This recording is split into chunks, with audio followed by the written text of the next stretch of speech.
Hello दोस्तों, waiters नमस्कार। मैं दीवान सिंह। मैं आपको बताना चाहूँगा कि जो ये चुनाव होने जा रहे हैं एआईबीए के, एक्चुअली में एक बहुत बड़ा डायलेमा खड़ा हो गया है। बहुत बड़ी समस्या खड़ी हो गई है। आपको पता है कि ये एसोसिएशन है, ट्रेड यूनियन एक्ट के अंतर्गत बनी हुई है, कर्मचारियों के भले के लिए बनी हुई है। नेताओं ने इसको अपनी बपौती समझा हुआ है। और क्योंकि सबसे ज़्यादा बदनाम यदि हो रहा है तो ये वेंकटाचलम जी हो रहे हैं।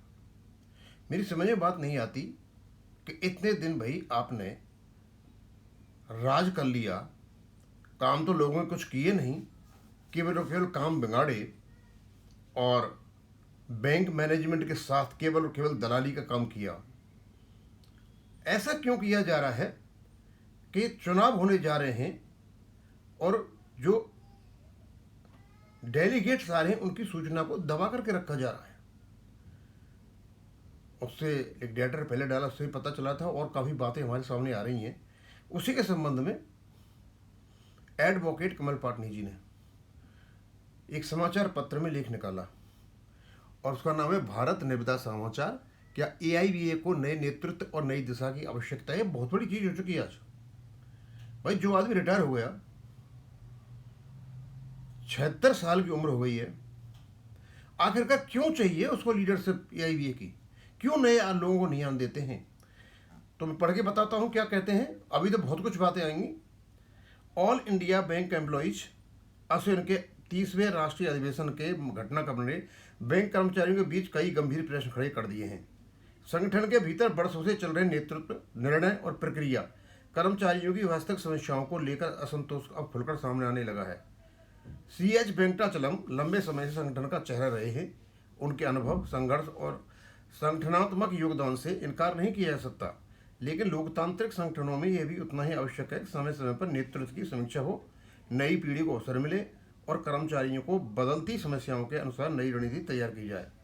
आज कई बैंक कर्मचारी प्रश्न पूछ रहे हैं कि क्या यूनियनें कर्मचारियों के वास्तविक हितों की रक्षा में पहले जैसी प्रभावी हो रह गई हैं, या आईबीए के साथ समझौतों में कर्मचारियों के हित पूरी मजबूत देखे रहे हैं। पेंशन अपडेशन, बढ़ता कार्यभार, निजीकरण, आउटसोर्सिंग और 5 डे बैंकिंग जैसे मुद्दों पर अपेक्षित परिणाम क्यों नहीं दिख रहे हैं? या संगठन में आंतरिक लोकतंत्र और नेतृत्व परिवर्तन की परंपरा होनी चाहिए? ये कहना गलत नहीं होगा कि दशकों तक एक ही नेतृत्व बने रहने से संगठन में वैचारिक जड़ता आने का खतरा बढ़ जाता है। कर्मचारी संगठन किसी एक व्यक्ति से बड़े होते हैं। संगठन की ताकत उसके कार्यकर्ताओं, सदस्यों और लोकतांत्रिक परंपराओं में होती है। यदि कर्मचारियों को लगता है कि वर्तमान नेतृत्व उनकी अपेक्षाओं पर खरा नहीं उतरा है, तो उन्हें लोकतांत्रिक तरीकों से अपनी आवाज़ उठाने का अधिकार है। विरोध का सबसे प्रभावी तरीका है संगठनात्मक चुनावों में भागीदारी। विरोध का सबसे प्रभावी तरीका है संगठन चुनाव में भागीदारी। वैकल्पिक नीतियां प्रस्तुत करना, कर्मचारियों को तथ्य आधारित जानकारी देना, नए नेतृत्व को तैयार करना। केवल नारे लगाने या व्यक्ति पूजा से कर्मचारी हित सुरक्षित नहीं होते। मजबूत संगठन वही है जहां सवाल पूछने की स्वतंत्रता हो और नेतृत्व जवाबदेही हो। आज आवश्यकता किसी विशेष व्यक्ति के समर्थन या विशेष विरोध से अधिक बैंक कर्मचारियों के भविष्य पेंशन भोगियों के अधिकार, कार्यस्थल के सम्मान और बैंकिंग क्षेत्र की सुरक्षा पर गंभीर चर्चा का है। बैंक कर्मचारी जागरूक बने रहें, संगठित रहें, लोकतांत्रिक तरीके से अपनी बात रखें। ये किसी भी मजबूत यूनियन को असली ताकत है। आईबीए हो या कोई अन्य संगठन, कर्मचारी हित सर्वोपरि होने चाहिए। दोस्तों, ये जो कुछ भी हो रहा है, ये तो बड़ा ही अचंभित है कि मतलब चुनाव हो रहे हैं और जिस व्यक्ति के पास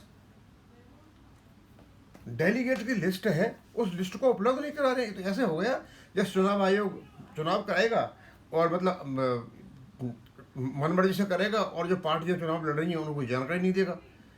ये तो अचंभे की बात है कि डेलीगेट्स की जानकारी चुनाव लड़ने वाले लोगों को नहीं दी जा रही है। आखिरकार क्या ऐसी चीज़ है जो छुपा करके रखा जा रहा है? और आप खुद समझदार हो, आप खूब जानते हो अच्छी तरह से, जब चुनाव होते हैं निष्पक्ष होने चाहिए, ट्रांसपेरेंट होने चाहिए, जवाबदेह होने चाहिए, अकाउंटेबल होने चाहिए। ये तो कुछ गोलमोल लग रहा है सारा का सारा सब कुछ, कि मैं तो अचंभित हूँ कि उनसे डेलीगेट की लिस्ट मांगी जा रही है और उसको टरकाया जा रहा है, उसके लिए देने के लिए लीगल सलाह ले रही है। ऑफिस पीरियड से सलाह मशवरा किया जा रहा है।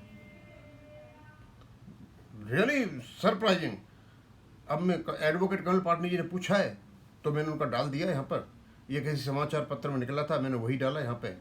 लेकिन ये बहुत गंभीर प्रश्न है, ये उतना ही गंभीर प्रश्न है। यहाँ सारे के सारे, चाहे सेवारत हों या सेवानिवृत्त कर्मचारियों, सबसे जुड़ा हुआ मैटर है। अब यही खत्म करूँगा। थैंक यू, धन्यवाद।